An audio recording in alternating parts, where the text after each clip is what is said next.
तो देखो आज मैं पढ़ाने वाला हूँ डिविजिबिलिटी रूल। नंबर सिस्टम का चैप्टर है और ये एक ऐसा चैप्टर है जो सारे एग्जाम्स में आता है। हालांकि आज की क्लास में जो नया होने वाला है वो ये कि हम डिविजिबिलिटी रूल्स तो पढ़ेंगे ही, लेकिन ऐसे पढ़ेंगे कि कभी ना भूलें। अक्सर होता है कि हम पढ़ते हैं फिर भूल जाते हैं, फिर पढ़ते हैं फिर भूल जाते हैं। आज हम पढ़ेंगे रीजंस के साथ कि डिविजिबिलिटी रूल्स जो बने हैं वो क्यों बने हैं। सबसे पहली चीज़ डिविजिबिलिटी होती क्या है, इन सब चीज़ों को पढ़ेंगे, अच्छे से पढ़ेंगे और याद करने की कोई ज़रूरत नहीं। एक बार बस इस वीडियो को देखना है और उसके बाद कभी भी प्रॉब्लम नहीं आने वाली। चलो स्टार्ट करते हैं डिविजिबिलिटी रूल। तो चैप्टर इज डिविजिबिलिटी रूल। और कोई भी डाउट, कोई भी प्रॉब्लम्स आती हैं तो ये है मेरा फेसबुक पेज का लिंक और ये है मेरा टेलीग्राम हैंडल, जिस पर मैसेज करो, क्वेश्चन पोस्ट करो, जो करना है वो करो, सॉल्यूशंस मिलेंगे, इंस्टेंट भी मिलेंगे। ठीक है, तो देखो आज मैं स्टार्ट करने वाला हूँ डिविजिबिलिटी टेस्ट 2, 3, ये जितने भी नंबर्स लिखे, हालांकि इसमें बहुत सारे नंबर्स नहीं लिखे मैंने, 72, 105, 206, जो नंबर उठा के लाओगे ना उसका डिविजिबिलिटी टेस्ट या डिविजिबिलिटी रूल्स मिलेंगे। तो देखो हम स्टार्ट करने वाले हैं सबसे पहली चीज़ कि भाई व्हाट इज डिविजिबिलिटी।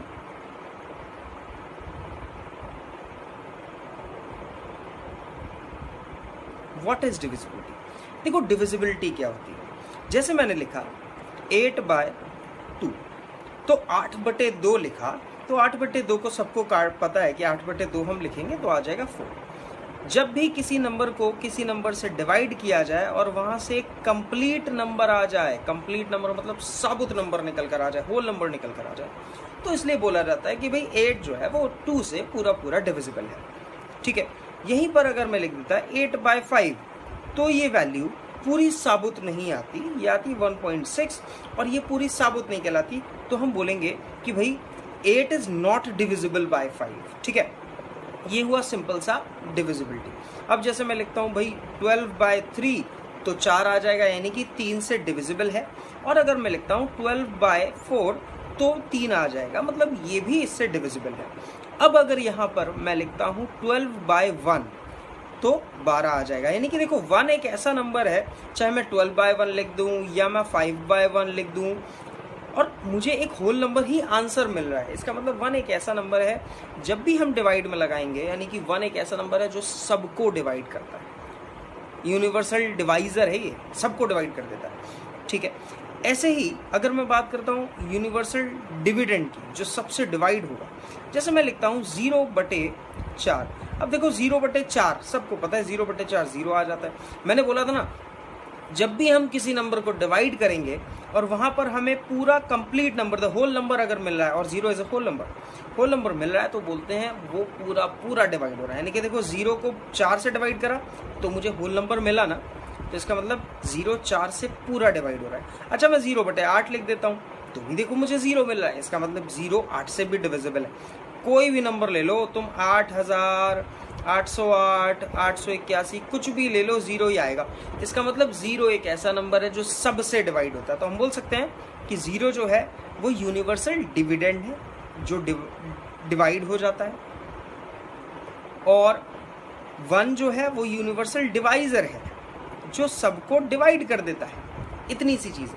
इसके बाद हम अलग से वीडियो एक बनाएंगे, उसमें मैं आऊँगा उस पर कि 0/1 की वैल्यू 0 क्यों होती है और 1/0 की वैल्यू इन्फिनिटी क्यों होती है, और 1/∞ की वैल्यू 0 क्यों होती है। वो नहीं पढ़ेंगे, मैथमेटिकल रूल्स नहीं, इसे बिल्कुल सरल भाषा में, मतलब 9th का छोड़ो 6th 7th का बच्चा भी इसके रीजन समझ पाएगा। हम बिल्कुल अलग से समझेंगे, कुछ भी क्रॉस मल्टीप्लिकेशन कोई बात नहीं होने वाली, बिल्कुल जनरल वे में समझने वाले हैं। नेक्स्ट वीडियो लाऊंगा मैं इस पर कि इन्फिनिटी का मतलब क्या होता है, और 0 से डिवाइड करने पर इन्फिनिटी आता क्यों है, और इन्फिनिटी से डिवाइड करने पर 0 क्यों आता है। चलो मिलेंगे अगले में। फिलहाल ये है हमारा आज का डिविजिबिलिटी का पार्ट। आई होप ये समझ में आया होगा, और नहीं आया तो दोबारा पूछ सकते हो, रिमाइंड कर सकते हो, और ना कमेंट में लिख सकते हो अगर नहीं समझ में आया तो। इसके बाद देखो हम बात करते हैं आज ऐसे डिविजिबिलिटी की, डिविजिबिलिटी ऑफ 2। अब डिविजिबिलिटी ऑफ 2 मैंने क्यों लिया? देखो डिविजिबिलिटी ऑफ 2 इसलिए 2 से कौन सा नंबर डिवाइड होता है ये हर कोई जानता है, बच्चा बच्चा भी जानता है। जैसे मैंने लिखा 4 5 6, तो क्या ये 2 से डिवाइड हो रहा है? तो मैं देखते ही समझ जाऊंगा भाई लास्ट वाला डिजिट जो है अगर किसी भी नंबर का 2 से डिवाइड होता है तो वो पूरा नंबर भी 2 से डिवाइड हो जाता है। ठीक है, तो ये 2 से डिवाइड है, यानी कि मैं बोल सकता हूं कि या तो इवन नंबर होना चाहिए, पूरा नंबर इवन नंबर होना चाहिए, और लास्ट डिजिट जो है वो 2 से डिवाइड होनी चाहिए। 2 कंडीशंस है मेरे पास 2 की डिविजिबिलिटी के लिए। ठीक है, अब देखो, अब मैं यहां से स्टार्ट करता हूं बाकी की चीजें, आगे के रूल्स। मैं बात करता हूं फैमिली की, फैमिली ऑफ 2। अब कहोगे फैमिली ऑफ 2 क्या है? तो फैमिली ऑफ 2 क्या है?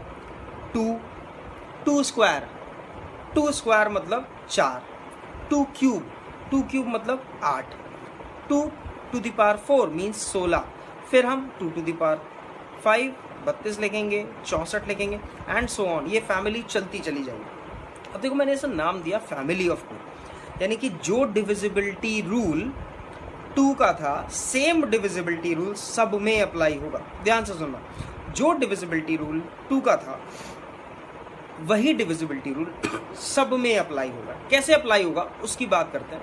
देखो 2 आगे लिखते हैं 2 स्क्वायर, आगे लिखते हैं 2 क्यूब, आगे लिखते हैं 2 to the power 4 and 2 to the power 5, बाकी आपको जहां तक जाना जा सकते हो। यहां पर मैंने लिया सिर्फ लास्ट डिजिट, क्योंकि 2 के केस में हम सिर्फ लास्ट डिजिट ही काउंट करते हैं। यहां पर मैं लेने वाला हूं लास्ट 2 डिजिट्स,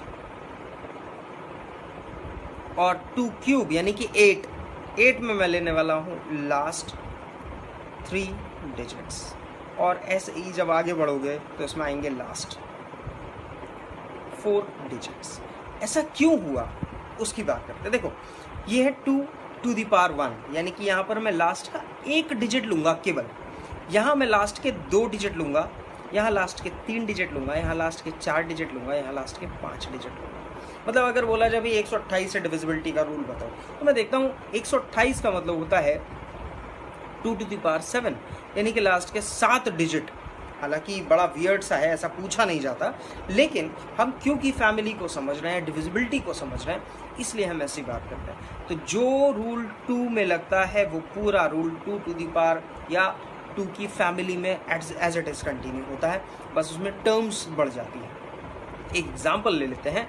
एग्जाम्पल जैसे मैं बात कर रहा हूँ, मैंने लिखा 1296, एक नंबर लिखा। अब मैं चेक करने वाला हूँ क्या ये 2 से डिविजिबल है। तो 2 से डिविजिबिलिटी मीन्स सिर्फ लास्ट डिजिट को ही मुझे चेक करना है। तो मैं देख लेता हूँ, लास्ट डिजिट इज 6, तो 6/2 इज 3, पूरा का पूरा डिवाइड हो गया। 4 से डिविजिबिलिटी चेक करता हूँ, तो मुझे लिखना पड़ेगा लास्ट 2 डिजिट्स, 2 डिजिट्स मीन्स 96 को, तो 96 डिवाइडेड बाय 4, और यहाँ आ जाएगा 24, ये यानी कि पूरा पूरा साबुत नंबर आया 8। तो मैं लिखता हूँ लास्ट 3 डिजिट्स। अब मुझे लास्ट के 3 डिजिट्स लेने हैं, यानी कि 229। 229 को मैं 8 से डिवाइड करता हूँ, तो 8 3 24 और बचा 5, यानी कि 96 था ये, तो मैं 8 से डिवाइड करता हूँ। 8 3 24, 5 और 6 यानी कि 7, ये 37 टाइम्स जाएगा। इसका मतलब ये पूरा का पूरा 8 से भी डिवाइड हो रहा है। तो ये है इसकी डिविजिबिलिटी रूल्स। ठीक है, अब हम आगे आ जाते हैं। आगे देखो, जब हम आएंगे तो फिर से हम फैमिलीज की बात करेंगे। उसके लिए मैं लेता हूं डिविजिबिलिटी ऑफ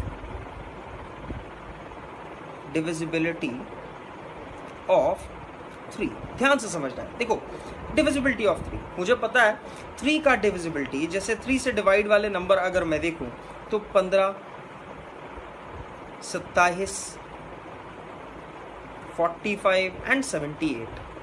हालांकि 78 समटाइम्स इट सीम्स लाइक कि ये डिविजिबल नहीं है 3 से, लेकिन 3 का डिविजिबिलिटी क्या है? देखो 1 और 5 को जोड़ेंगे तो कितना आएगा? 6, और 6 जो है वो 3 से डिविजिबल है।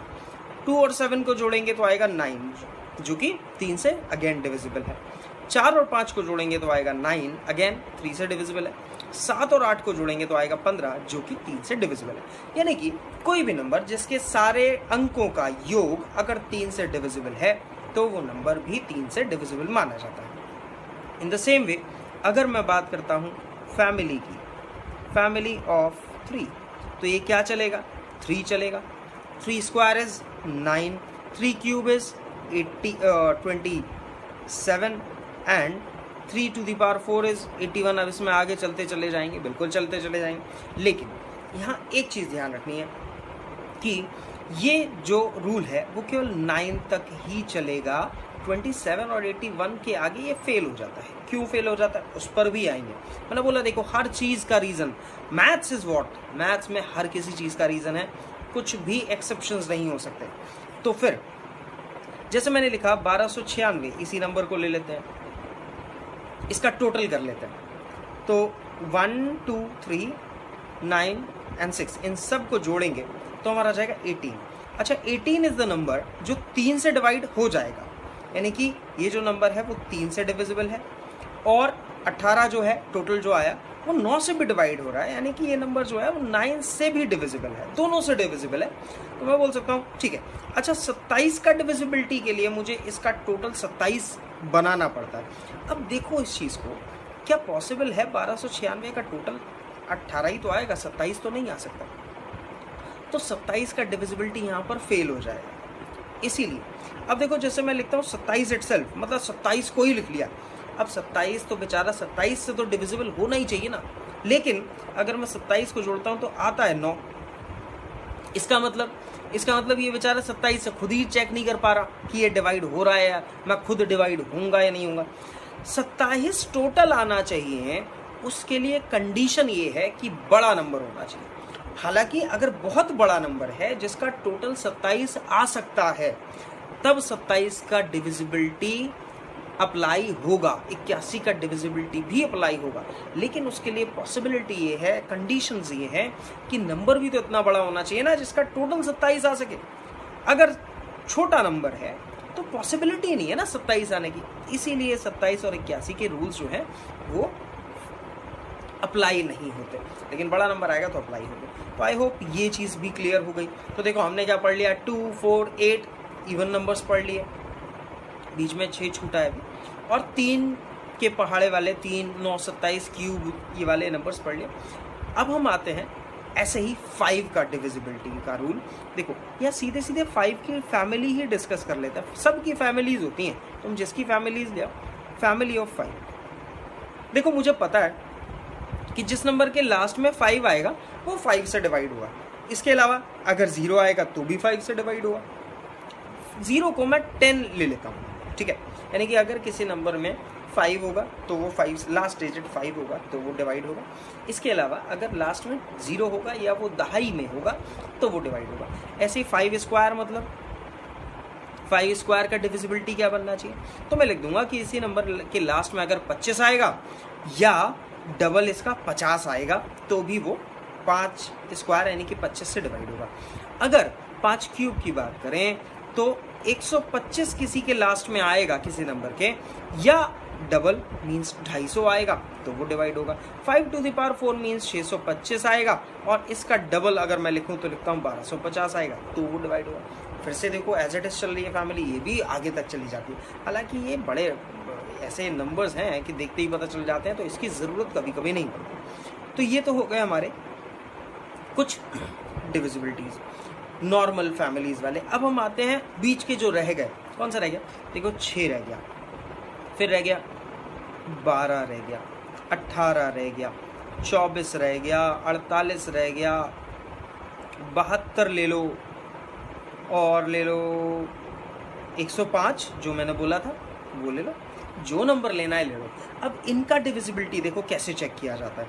6 तो मैं बोलूँगा जो नंबर 2 से भी डिवाइड हो जाए और 3 से भी डिवाइड हो जाए तो वो 6 से भी डिवाइड हो जाएगा। कैसे, देखो 2 का डिविजिबिलिटी हम चेक कर चुके, 3 का डिविजिबिलिटी हम चेक कर चुके। अब जैसे 12 में हम क्या करेंगे, जो नंबर 3 से भी डिवाइड हो जाए और जो नंबर 4 से भी डिवाइड हो जाए वो नंबर भी 12 से डिवाइड हो जाएगा। जैसे एक एग्जाम्पल लेते हैं, मैंने बोला 1296, मैं चेक करता हूँ 1296। मैं चेक करता हूँ क्या ये नंबर 4 से डिवाइड हो रहा है, तो मैं लास्ट के 2 डिजिट को देखूंगा और देखूंगा लास्ट के 2 डिजिट, हाँ भाई 4 से डिवाइड हो रहा है, तो 4 इज ओके। फिर मैं चेक करूंगा कि 3 से डिवाइड हो रहा है, तो इस तीनों का टोटल आएगा 18, जो कि 3 से डिवाइड हो रहा है। इसका मतलब भाई ये 3 से भी डिवाइड हो रहा है, तो 3 और 4 से डिवाइड हो रहा है, तो हम बोल सकते हैं ये 12 से भी डिवाइड हो रहा है। अच्छा, हम आ जाते हैं 18 पे। अब 18 को देखो, 18 को जब हम तोड़ेंगे तो हम लिखेंगे 2 × 9, 2 × 9। अब कुछ लोग सोचेंगे कि हमने ये क्यों नहीं लिखा, 6 × 18 क्यों नहीं लिखा। तो देखो 6 × 18 हम इसलिए नहीं लिखते, ये तिग्गी इधर भी दिख रही है, मतलब 3 इधर भी है और 6 में भी तो 3 आएगा।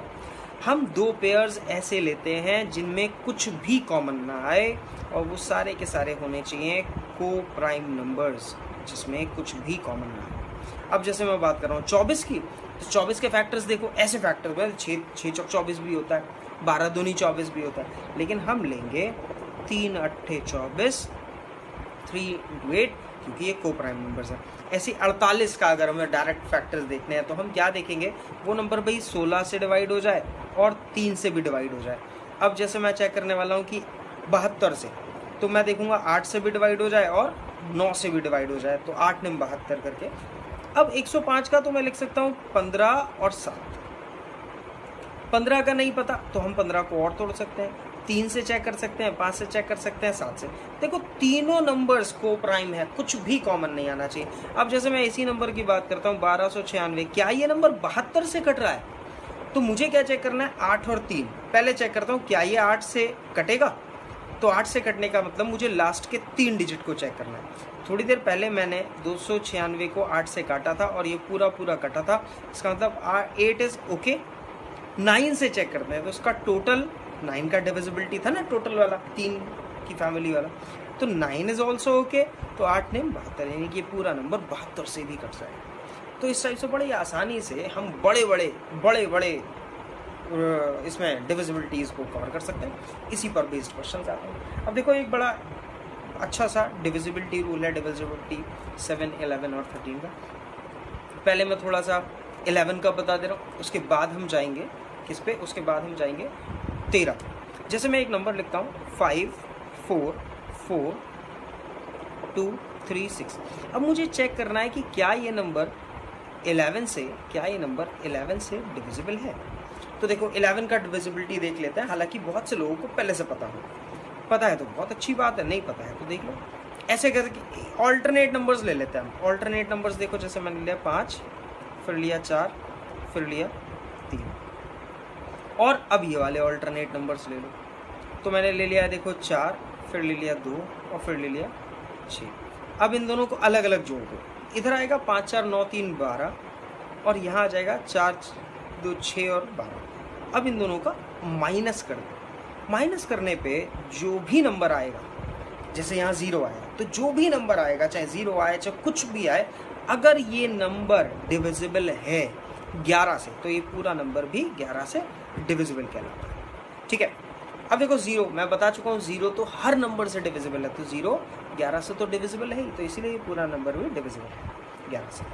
अब इसके बाद हम आते हैं इस पर, इसे हम बोलते हैं, ध्यान से देखेंगे, इसे हम बोलते हैं ट्रिपलेट रूल।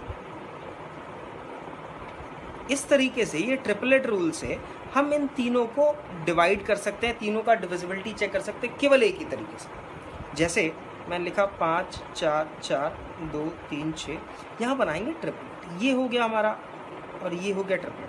हम बनाते हैं उल्टे हाथ से, सीधे हाथ से, मतलब इस वाले हाथ से। ये जो ये साइड है ना, ये वाली साइड इस तरफ जाएगी, देखो एरो की तरफ। मतलब यहाँ से मैंने ऐसे बनाया इसका पेयर, ये हो गया ए, और यहाँ से इसका पेयर ऐसे बनाया, ये हो गया बी। नाम हम आगे पीछे कर सकते हैं।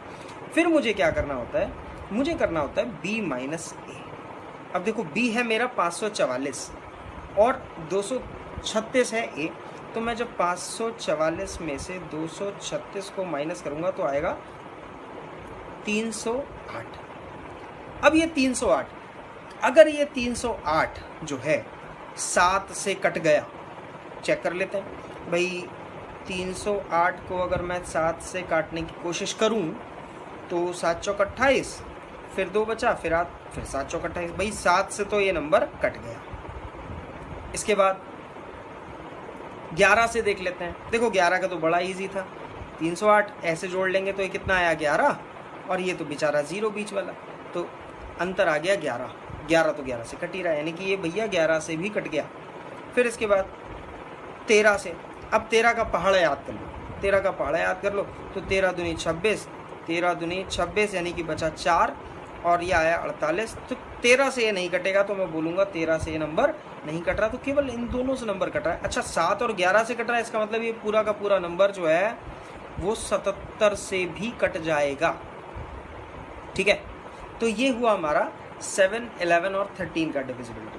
हालांकि जो नंबर 7 से कट जाए, 11 से कट जाए और 13 से कट जाए, वो नंबर हमेशा इस फॉर्म का होगा, इस फॉर्म का। इसका मतलब 3 डिजिट्स रिपीट होती हैं। जैसे मैं मान लो इसी नंबर में अगर मैं मल्टीप्लाई कर देता हूँ 235 से, तो देखो एक 235 तो इसकी जगह आ जाएगा, इतना जगह घेर लेगा, तो आएगा 235, और एक 235 इधर आएगा। और ऐसा क्वेश्चन एग्जाम में आ चुका है, पूछा जा चुका है। 3 डिजिट रिपीट होने वाले नंबर किससे डिवाइड होते हैं, तो 7 से भी डिवाइड होगा, 11 से भी डिवाइड होगा, 13 से भी होगा, और 1001 से भी डिवाइड होगा, ये भी याद रखना। तो डायरेक्ट पूछ ले जाते हैं। हालांकि चलो इस पर हम आएंगे, तसल्ली से आएंगे, और हमारे क्वेश्चंस भी आएंगे इस टाइप के। जैसे एक बड़ा आसान सा सवाल है, इसे हम लगे हाथ कर लेते हैं। 215x, x को मैं ऐसे बनाता हूँ, वाला x इंटू टाइप लग रहा है। तो देखो इसे जोड़ा, इसे जोड़ा, इसे जोड़ा, मुझे चेक करना है कंप्लीटली डिविजिबल बाय 11। 11 की डिविजिबिलिटी अभी हमने पढ़ी। इसे जोड़ लेते हैं, 9 2 11, 11 5 16, 16 6 22, तो ये तो हो गया 22। अब मैं इस वालों को जोड़ लेता हूँ, तो देखो 7 1 8, 8 और x यानी कि 8 प्लस x। अब इन दोनों का अंतर जो है ना 11 से कटना चाहिए, यानी कि या तो 0 आ जाए, या तो 11 आ जाए, या तो 22 आ जाए, या तो 33, कुछ भी आ जाए, लेकिन 33 आना पॉसिबल नहीं। अब देखो ये तो बेचारा खुद 22 है, ये अगर 22 हो जाता तो 0 आ जाता। अब 0 आना तो पॉसिबल है नहीं, तो मैं 0 को हटा दूँगा। अच्छा ये 22 है और ये 0 हो जाता, ये वाला 0 हो जाता, तो 22 आ जाता, तो 22 आना ही पॉसिबल, 11 आ सकता है। ठीक है, तो 22 में से जब 11 घटेगा तभी तो 11 आएगा। तो 8 तो पहले से लिखा है, यानी कि x कितना होना चाहिए, x 3 होना चाहिए, x की जगह 3 होना चाहिए, तभी तो 8 और 3 11 बन पाएगा ना। तो आंसर हो गया हमारा 3। तो इस टाइप के क्वेश्चन हम करने वाले हैं। तब तक डिविजिबिलिटी को थोड़ा सा अच्छे से समझ लो, कुछ नंबर ले लो अपने पास से और उन नंबर्स में अप्लाई कर दो, देख लो, कैलकुलेटर से चेक कर लो, बहुत टाइम है, प्रैक्टिस करो। और अगली क्लास में हम आएंगे क्वेश्चंस पे अप्लाई करेंगे। जैसे ये देखो क्वेश्चंस देख रहे हैं अच्छे अच्छे, 8 से डिविजिबिलिटी चेक करनी है, फिर एक्स वाई की वैल्यूज़ निकालनी है, 80 से डिविजिबिलिटी है और एक्स वाई लास्ट के 2 नंबर्स हैं। फिर इनटू दे रखा है, आपकी बार ये एक्स नहीं है, ये इनटू है, 2 नंबर्स हैं, इनका प्रोडक्ट दे रखा है, फिर मुझे 12 की डिविजिबिलिटी चेक करनी है। फिर ऐसे और भी हैं, ये है एक नंबर, इसमें 72 की डिविजिबिलिटी चेक करनी है। फिर इसके बाद बदल नहीं रहा चलो फिलहाल ये है हमारे कुछ क्वेश्चन जिन्हें हम देखने वाले हैं, और अच्छे से देखेंगे, अच्छे से पढ़ेंगे। ये देखो हमारा 88 का डिविजिबिलिटी है, बहुत सारे अच्छे अच्छे क्वेश्चन हैं। सबसे पहला काम है डिविजिबिलिटी को थोड़ा सा अच्छे से आत्मसात करना, समझ लेना। समझोगे तो कभी नहीं भूलोगे, और आने वाली जनरेशन को भी बताओगे ऐसे ही रीजंस के साथ।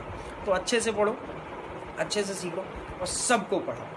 तो चलो मिलते हैं अब अगली क्लास में क्वेश्चंस के साथ, तब तक करो उनकी प्रैक्टिस अच्छे से।